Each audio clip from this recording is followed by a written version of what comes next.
वक़ार मोहसिन, इस दुनिया में हर आदमी सुकून की तलाश में है।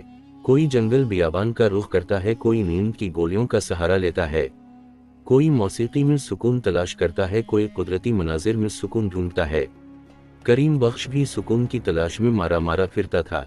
वो घर में बीवी बच्चों के शोरगुल से जब बहुत आजिज आ जाता तो नदी के पुला पर जाकर बैठ जाता और घंटों लहरों को तकता रहता। एक दिन इन्होंने पेश इमाम तबारक अली से अपनी तकलीफ बयान की और मशवरा मांगा।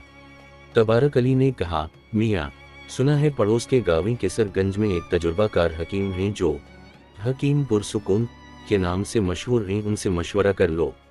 अगले दिन करीम बख्श अपने गधे पर सवार होकर हकीम साहब के मतिब पहुंच गए। हकीम साहब गांव तके से टेक लगाए सुकून से खराटे ले रहे थे। करीम बख्श के खानसने की आवाज से चुंक कर आंखें खोले और उसी अंदाज़ में लेटे लेटे इसकी नबजा देखकर बोले, सुकून चाहिए? जी सरकार। करीम बख्श ने कहा, कितना? जी बहुत सा, यानी मुकम्मल। तो फिर 4 लोगों को लेकर आओ। वो क्यों जनाब? भाई मुकम्मल सुकून तो नहर के पुला पार वाले कब्रिस्तान में ही मिल सकता है। अलामत वागै? नहीं जी, इतना नहीं, बस मैं घर में बीवी बच्चों के गिल कपाड़े से परेशान हूँ। 1 मिनट सुकून से नहीं गुजरता। घर में मुर्गा है? हकीम साहब ने पूछा। नहीं, मगर क्यों? करीम बख्श ने इस बेतके सवाल को सुनकर कहा, आज ही ले लो और बस अब भाग जाओ। इतना कहकर हकीम साहब फिर खराटे लेने लगे। करीम बख्श ने वापसी पर मंडी से एक मुर्गा खरीद ली। बच्चे तो मुर्गा देखकर बहुत खुश हुए और इसके साथ खेलने में और ज्यादा शोर करने लगे। 2 दिन में मुर्गे ने वक्त बेवक्त अजान देकर करीम बख्श को आजिज कर दिया। वो फिर हकीम साहब के पास पहुंचा और सारी रुदात सुनाई। हकीम साहब ने औंधाते हुए पूछा, घर में कुत्ता है? नहीं, क्यों? करीम बख्श ने हैरत से पूछा। जाओ, आज ही बंदोबस्त करो कुत्ते का। इतना कहकर हकीम साहब सुकून से चादर ओढ़ कर लेट गए। गरीब करीम बख्श ने सुलेमान पहलवान से एक कुत्ता खरीदा और घर चल दिया। बच्चे कुत्ता देखकर और खुश हुए। अब कुत्ता और मुर्गा दोनों मिलकर शोर मचाते। घर में तूफान बरपा रहता। करीम बख्श का रहा सुहा सुकून भी गारत हो गया। बेचारा फिर हकीम साहब के पास हाजिर हुआ और रो रो कर अपनी बकता सुनाई। हकीम साहब अंगराई लेकर बोले, घर में गधा है। करीम बख्श को गुस्सा आ गया और उसने कहा, हकीम साहब, मेरे अलावा कोई नहीं। जाओ, आज ही एक तंदुरुस्त गधे का इंतजाम करो। करीम बख्श ने भूलो धोबी से एक गधा खरीद ली।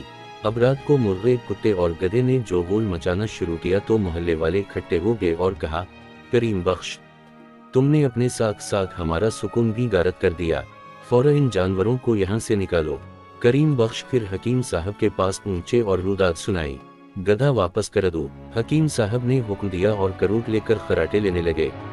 करीम बख्श ने वापस आकर आधी कीमत पर गधा भूलो को वापस कर दिया। गधे के जाने से अगले दिन इसको काफी अच्छी नींद आई और कुछ सुकून मैसर आया। अगले दिन उसने हकीम साहब को यह खुशखबरी सुनाई, कुत्ते से भी पीछा छुड़ाओ। हकीम साहब खमीरा घूमते हुए बोले, नहीं हकीम साहब, बच्चे कुत्ते से मानूस हो गए हैं। मुझे भी खेत पर उसकी मौजूदगी से आराम है। कह जो दिया कुत्ते से पीछा छुड़ा लो। हकीम साहब जोर देकर बोले। कुत्ते के जाने के बाद तो करीम बख्श को सन्नाटा सा महसूस होने लगा। सुकून कुछ ज्यादा हो गया था। इसने सूरत हाल हकीम साहब को जाकर सुनाई। मुर्गे को भी हलाल कर डालो। हकीम साहब ने मशवरा दिया। अब तो करीम बख्श से बर्दाश्त नहीं हुआ और वो चीखा, हकीम साहब, ये नहीं हो सकता। मुर्गे से घर में सब मोहब्बत करते हैं। जिस दिन वो अजान नहीं देता लगता है दिन ही नहीं निकला। अभी तुम्हारा इलाज मुकम्मल नहीं हुआ। जैसा हम कहते हैं वैसा करो। मुर्गे का जाना जरूरी है। हकीम साहब ने सख्ती से कहा। मरता किया ना करता। बेचारे करीम बख्श ने मुर्गे से भी पीछा छुड़ा लिया। अब उसको ऐसा महसूस हुआ कि जैसे घर में कोई है ही नहीं। घर की खामोशी से इसको वहशत होने लगी। इसने सोचा कि अब इलाज खत्म हो गया, आखिरी बार हकीम साहब से मिल ले। इस बार हकीम साहब बहुत तरोताज़ा सफ़ेद शेरवानी और मुखमल की सियाह टोपी सर पर सजाए बहुत खुश चांदनी पर बैठे थे। जब करीम बख्श ने घर के परसुकून हालात से आगाह किया तो हकीम साहब ने मुस्कुरा कर कहा, अब तुम एक आखिरी काम और कर लो। वो ये है कि बीवी को बच्चों के साथ मैके भेज दो, उनसे भी पीछा छड़ा। अलामत वागै। ये सुनकर तो करीम बख्श गुस्से को बर्दाश्त न कर सका। इसने चीख कर कहा, हकीम साहब, अब तक मैं आपके लिहाज में कुछ नहीं बोला, अब आपने बेतुके मशवरों की हद कर दी। मैं हर गज अपने बीवी बच्चों के बगैर नहीं रह सकता। सारा सुकून और खुशियां उन्हीं के दम से तो हैं। अगर एक दिन के लिए बीवी बच्चे चले जाते हैं तो मुझे घुर की खामोशी काटने को दौड़ती है। अब मेरे घर में मुकम्मल सुकून है। अब मैं आपके किसी मशवरा पर अमल नहीं करूंगा। ये सुनकर हकीम साहब ने करीम बख्श को अपने करीब आने का इशारा किया। फिर इसके सर पर शफ़क़त से हाथ फेर कर कहा, करीम बख्श, मेरी ये तमाम बातें तुम्हारे इलाज का हिस्सा थीं। तुम्हें इस हकीकत का एहसास ही नहीं था कि सुकून इंसान के अंदर होता है। जो इंसान अपने अंदर सुकून तलाश करता है वही जिंदगी में कामयाब और मुतमईन रहता है। जाओ अब अपने बच्चों के साथ सुकून व आराम से जिंदगी बसर करो।